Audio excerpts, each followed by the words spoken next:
Toutes et à tous, bienvenue cette semaine, on se retrouve pour de nouvelles chroniques de l'histoire de l'Angleterre et des Tudors. J'espère que tout va bien pour vous, que vous êtes en forme. Alors, de quoi allons-nous parler cette semaine? Eh bien, de beaucoup d'événements, bien évidemment. J'ai dû en sélectionner parce qu'il y a énormément d'événements importants qui se sont tenus dans cette dynastie des Tudors de 1485 à 1603. Je vous rappelle que vous pourrez retrouver l'intégralité de ces chroniques dans mon ouvrage. Et effectivement, dans cet ouvrage, il y a beaucoup de dates qui vous permettront de découvrir tout ce qui s'est passé, quels ont été les événements les plus importants dans cette dynastie des Tudors. Alors commençons cette semaine par le 18 janvier 1486. Nous sommes là au tout début de la dynastie des Tudors. Nous nous rappelons que Henri VII a conquis le trône sur le champ de bataille à Bosworth en 1485, donc l'année précédente. Il a défait le roi Richard III, qui était le frère d'Édouard IV.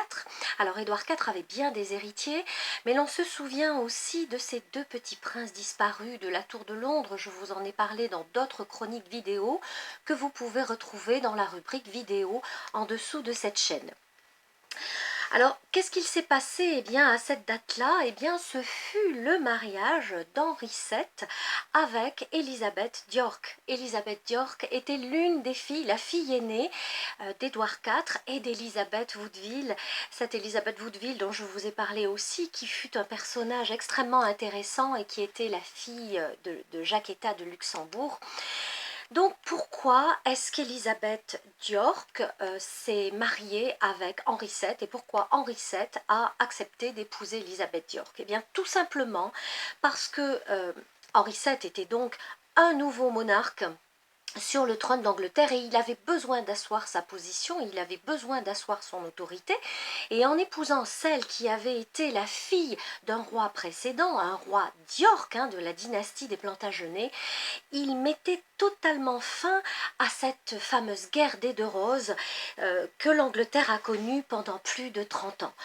Donc à ce moment-là, Henri VII avait 29 ans, ce qui n'était pas tout jeune pour l'époque, et Élisabeth avait 20 ans, et leur union a été célébrée à l'abbaye de Westminster comme la plupart des grands mariages royaux en Angleterre.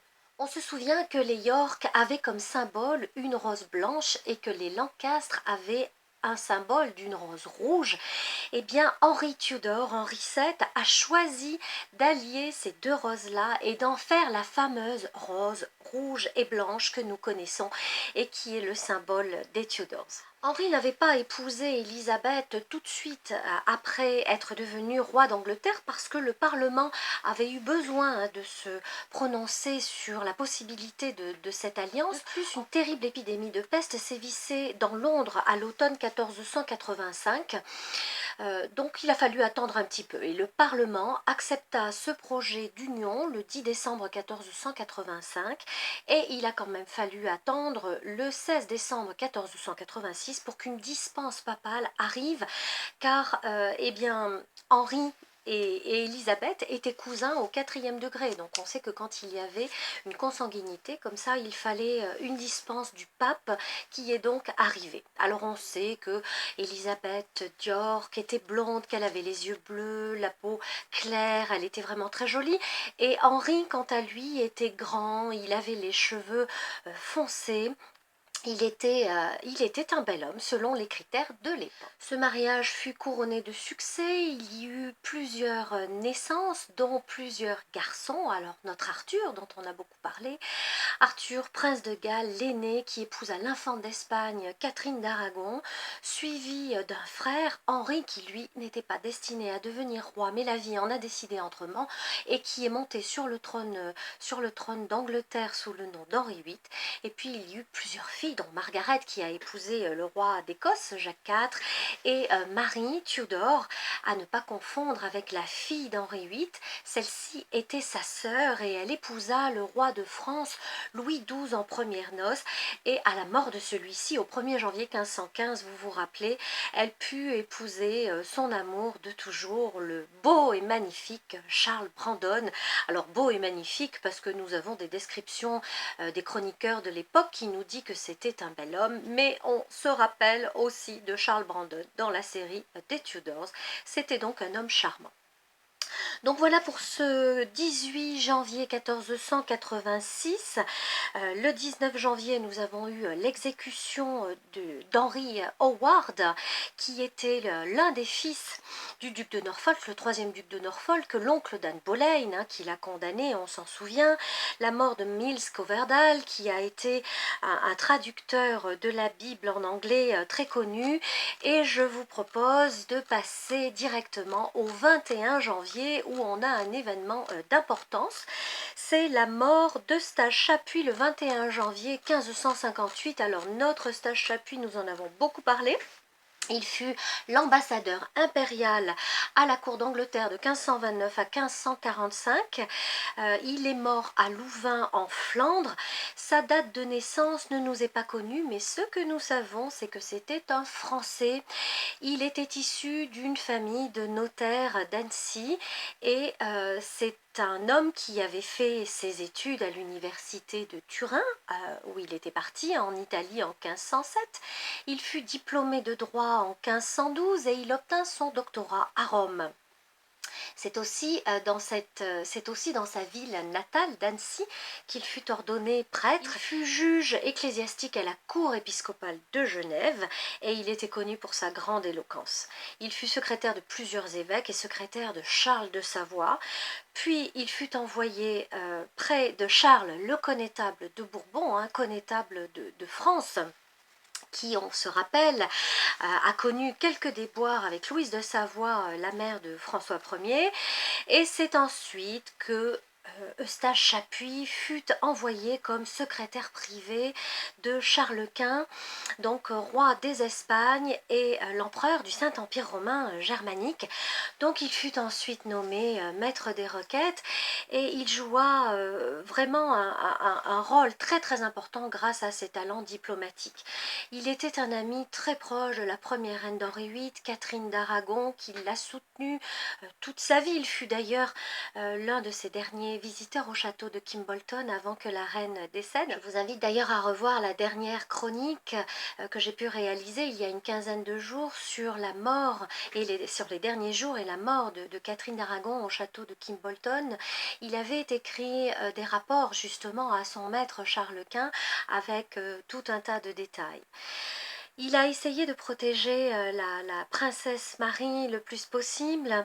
On se souvient là aussi d'une chronique que j'avais pu réaliser pour vous, où vraiment il l'incitait à se soumettre à son père, à le reconnaître comme chef suprême de l'Église d'Angleterre, même si c'était quelque chose d'effroyable pour Marie, de reconnaître que le mariage de ses parents était nul et invalide et qu'effectivement Anne Boleyn était bien la nouvelle reine. Il l'exhortait justement pour protéger sa vie, car Henri VIII vraiment était prêt à, punir sa fille d'une peine de mort si elle ne se soumettait pas à lui. Donc Chapuis a vraiment tenté de lui donner les meilleurs conseils possibles et inimaginables. Alors Chapuis quitta la cour d'Angleterre en 1545, donc 2 ans avant la mort du roi Henri VIII. Il revint à Annecy en 1548. Adepte de la réforme catholique inspirée par le Concile de Trente, il fonda 2 collèges en l'espace de 3 ans. Donc en 1549, il fonda le collège chapuisien d'Annecy, confié aux Barnabites, des religieux milanais. Et il faut savoir quand même que cette école fonctionna jusqu'au XIXe siècle. En 1551, eh bien, il fonda le collège de Louvain, il lui donna le nom de collège de Savoie. Et il décéda justement chanoine à Louvain, en Flandre, et il fut inhumé dans la chapelle de ce collège qu'il avait fondé. Donc ce que l'on doit retenir de Chapuis, c'est qu'il fut vraiment un diplomate hors norme et un fervent ami et défenseur de la reine Catherine d'Aragon.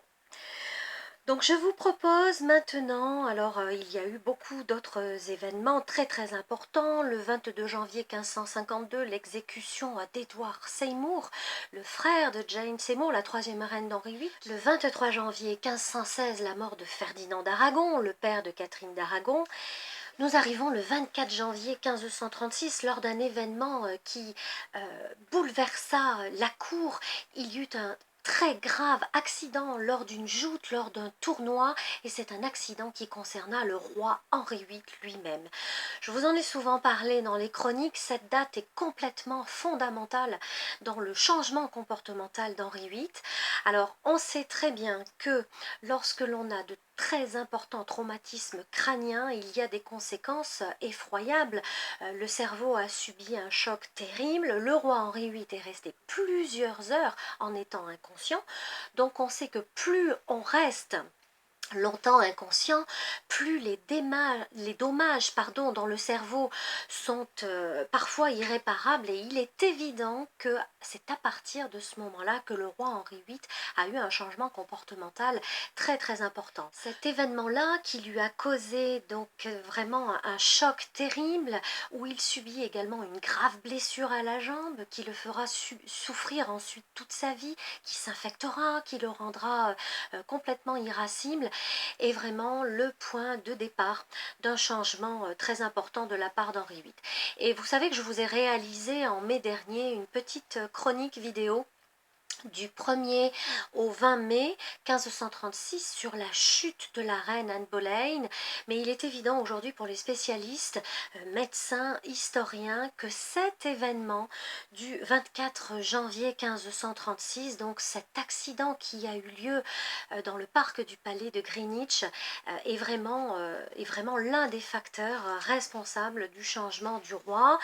Il avait énormément suite à cela d'amnésie, des maux de tête terribles, des insomnies, des colères. Ce que l'on sait, c'est que la reine Anne Boleyn fut vraiment extrêmement choquée par cette chute du roi. Elle fit une fausse couche justement après ce choc-là, et elle rapporta ensuite qu'elle avait été non seulement très choquée par l'accident du roi quand on lui reprocha d'avoir fait cette fausse couche, mais qu'elle était aussi très choquée par l'intérêt que le roi portait à une jeune femme de la cour qui était une de ses dames de compagnie, qui était Jane Seymour, et elle était loin de se douter que le roi avait vraiment une affection toute particulière pour cette femme-là, puisque c'est pour pouvoir justement épouser Jane Seymour qu'Anne Boleyn fut accusée dans les mois qui allaient suivre d'adultère, d'inceste, que sa chute était déjà engagée dès le mois de janvier, et que ça allait la conduire directement à l'échafaud de la Tour de Londres, on s'en souvient, le 19 mai 1536. Donc nous terminons le jour suivant, mais 3 ans plus tôt, en 1533. Alors à ce moment-là, ce fut le mariage officiel d'Anne Boleyn et d'Henri VIII à Londres.